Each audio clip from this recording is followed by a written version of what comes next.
I am the Tofu Golem. Please enjoy the video. You start by opening Network and Internet settings because Windows stores keys per profile. This gets you to the right interface quickly. Once done, go to Status, then click Network and Sharing Center to reveal active connections. Next, click the name of your Wi-Fi network shown as Connections to open its status window. Make sure you have admin access. Without it, you cannot reveal the key. This first step locates the profile where the saved password lives. Ready for the reveal step. Once the status window is open, click Wireless Properties to access the network's configuration. This is where Windows keeps the key and encryption type.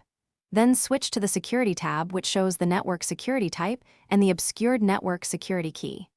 To reveal the password, check the Show Characters box. Windows will prompt for admin confirmation on some machines, so approve it when asked.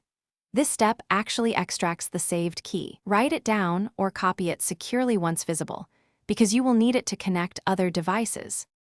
If the GUI is blocked, use the command line. Open Command Prompt as administrator and run netwlan show profiles to list saved SSIDs.